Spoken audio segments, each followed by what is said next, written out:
Welcome to the Joanne Kemmerer Norwood City Council campaign panel. I am your host, Michael Field, with my co-hosts, Michelle Boylison and Kristen Donahoe. We are seniors at Immaculate Conception Academy right here in Norwood, Ohio. And we are former students of Mrs. Kemmerer. She taught us European and United States history. Well, how the tables have turned. Now it's us asking the questions. First of all, Joanne Kemmerer, please tell us what office you are running for and a little bit about yourself. Well, I'm the Republican City Council candidate for Ward 3.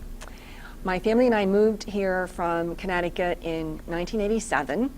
I moved from a small town in Connecticut, so I really appreciate the small town feel of Norwood. I've been teaching at Immaculate Conception Academy on Floral Avenue since 1995. I am a widow. I live on Kenilworth Avenue across from Doral Field. Very much enjoy seeing all the activity and games and sports there. I have a son and a married daughter who has 12 children, so I am a mother and a granny. Joanne Kemmerer, please tell us where you went to school.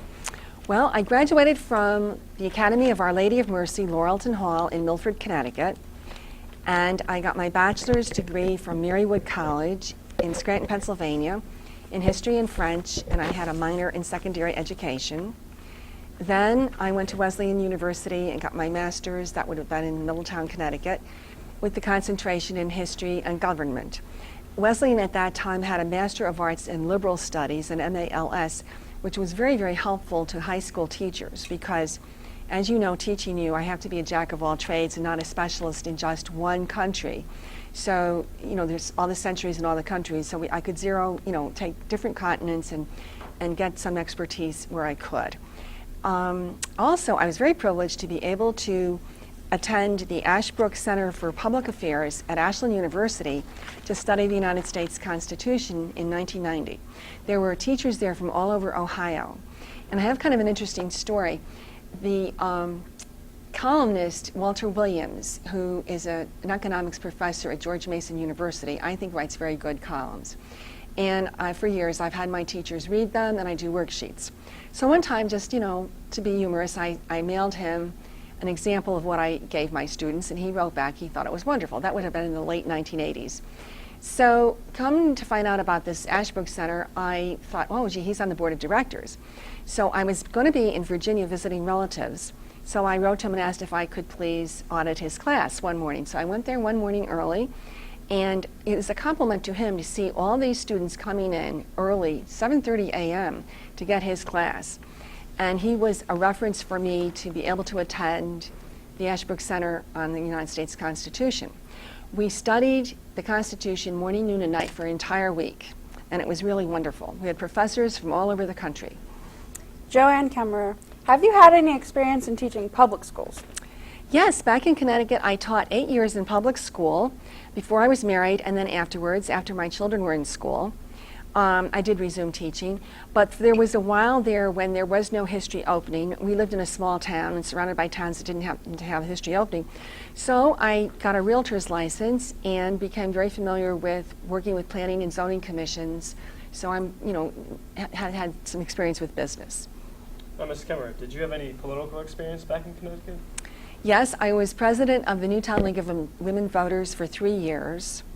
And during that time, we would work very hard on certain issues, which gave me an opportunity to give a speech in Hartford before the Connecticut General Assembly. I served on the Newtown Charter Revision Commission. And in the presidential primary season of 1980, a group of us got together in the Danbury, Newtown, 10-town area, a bunch of conservatives, and we worked very hard for Ronald Reagan. And it's important to note that Bush was a big name in Connecticut because Prescott Bush, George Herbert Walker Bush's father or grandfather, I'm not sure now, had been senator for Connecticut to the United States Senate. So the name Bush was very popular. So we worked very hard. We even had Nancy Reagan come to a banquet, and they put me in charge of PR. So I was on the radio and I was on TV, and it was so much fun. And this, you got to understand, in Western Connecticut is New York Times country, very liberal. And our 10-town area went for Ronald Reagan. The rest of the state went for Bush. That was very exciting. Joanne Kemmerer, how have you been active in Hamilton County? Well, certainly after we moved here, I was approached to run as a precinct executive for the Hamilton County Republican Party.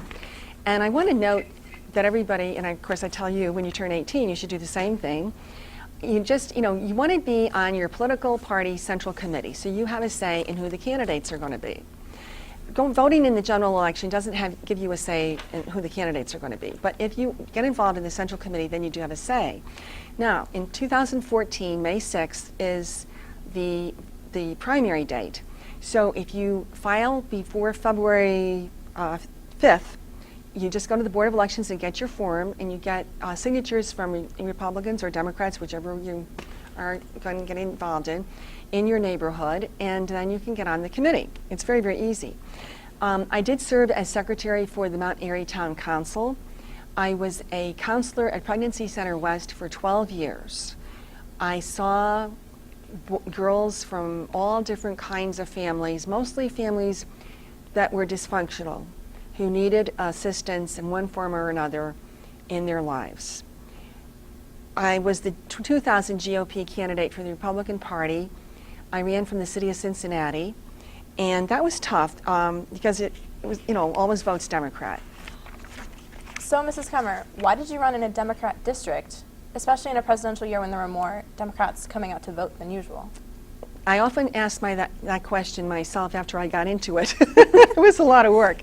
Well, 7 of us were recruited to run because there had been term-limited vacancies. Okay, so I seized the opportunity to go around the district to the town council meetings especially, and to talk about the 3 issues that were important to me, and that would be academic excellence in the classroom instead of X-rated classrooms. At that time, a big issue was the SECUS program in the Cleveland School District, the Sexual Instructional Educational Council of the United States. And my opponent was on the Education Committee in the state legislature, and she voted to put the SECUS matter on the agenda. Now, if you are opposed to something, you do not vote to put it on the agenda. And I think it was in her mind to try to have the SECUS program in all the schools in the state of Ohio. Well, there were hearings, and there was devastating testimony from young teenage girls how their lives had been ruined because they believed what the instructors had told them to do, and how sex was easy, fun, and free, and well, of course it isn't. There's always a price to pay. And that was my big issue because, of course, I'm a teacher. Then my second issue was encouraging tax reduction and fewer regulations on small business, because small business is what brings jobs to people in America. Small businesses provide the most jobs in the United States. And then at that time, a very, very hot issue was concealed carry. And I spoke to a rally at Fountain Square before the National Rifle Association, and I picked up a lot of support there. And unfortunately, the Fraternal Order of Police could not endorse me, though, because at that time they opposed concealed carry. We had a nice interview, though. My uncle was with the Connecticut State Troopers, and so we had a nice, friendly interview, but still they couldn't support me because at that time they didn't support concealed carry. But I think everybody has the right to own a gun. It's the Second Amendment to the Constitution. Mrs. Kemmerer, in what other activities have you been involved? Well, I serve on the Cincinnati Pro-Life Committee. We've been working on that for over 25 years, having a presence downtown every January to counteract the Roe v. Wade decision, which legalized abortions. Since 1973, there have been 56 million babies killed, thanks to the Supreme Court decision. And it's just a decision. It's not the law of the land. The supreme law of the land, as you know, is the Constitution, laws that Congress passes, and treaties. Anyway, we pray in reparation to God for all these babies being killed in the very, very cold, bitter weather, and we go to Fountain Square for the rally afterwards. And we've had some very famous people speak at our rally, including Congressman Steve Chabot and former Secretary of State Ken Blackwell. And I would like to point out for people who are not particularly interested in abortion per se, they might be interested in the economic impact. We used to have approximately 25 workers per Social Security recipient. Now we only have about 2. It might have some connection with 56 million babies having been killed. Joanne Kemmerer, what have you been up to since you moved to Norwood? Well, right after I moved to Norwood, I joined the Norwood Republican Club. And my goodness, they were so friendly. I felt like I was part of the family. I was at home right away.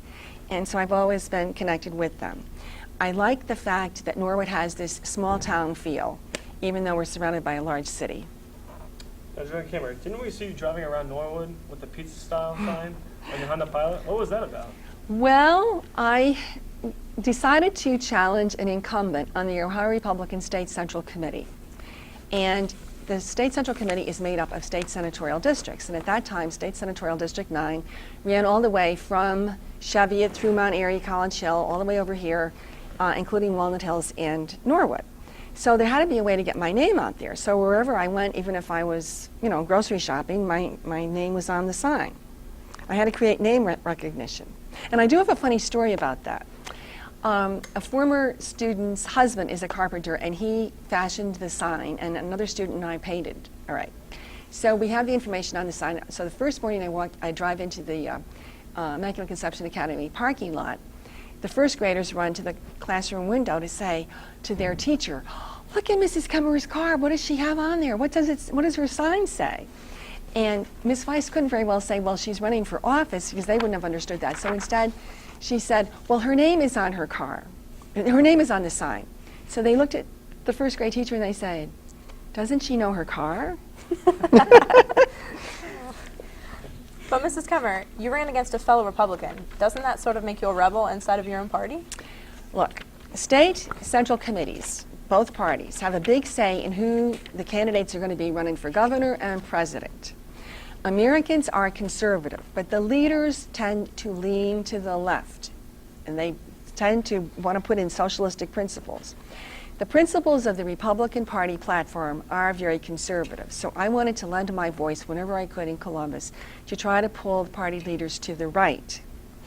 And as far as being a rebel, my mother's ancestor, James Patrick Casey, fought in the American War for Independence, so I guess it runs in my genes.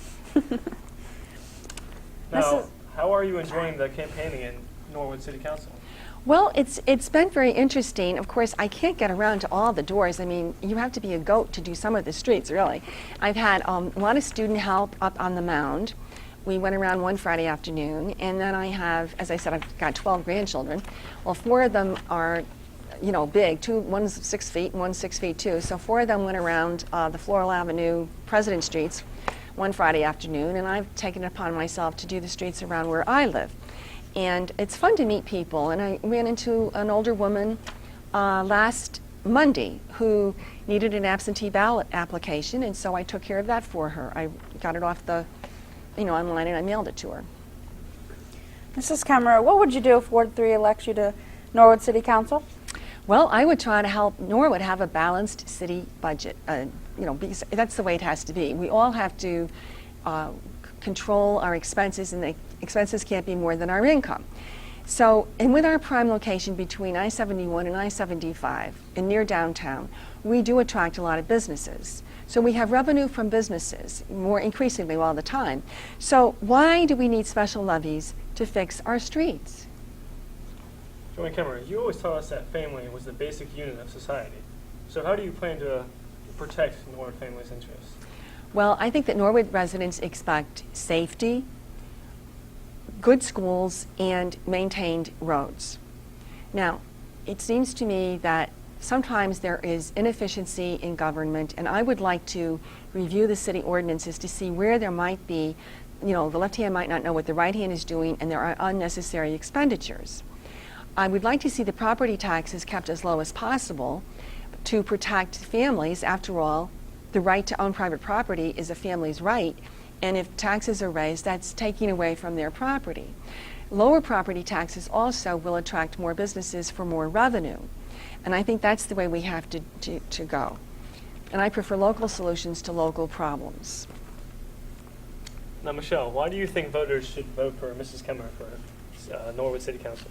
Well, I know from experience that Mrs. Kemmerer is a very hard worker, and she truly cares about the people she will be representing. And Kristen, why do you think voters should vote for Joanne Kemmerer for Norwood City Council? I think Mrs. Kemmerer is definitely a people person. She's very fiscally conservative, and she will get things done. and that's what I think I would vote for. And personally, I think a good candidate, like our illustrious instructor, Mrs. Kemmerer, will do what is needed for the city of Norwood and for the people. Well, thank you. Thank you, Joanne Kemmerer, for running for office and answering our questions. Please Please vote for Joanne Kemmerer for Norwood City Council, Ward 3. All right, good. You're a little behind on that one. Sorry. How did we feel about that?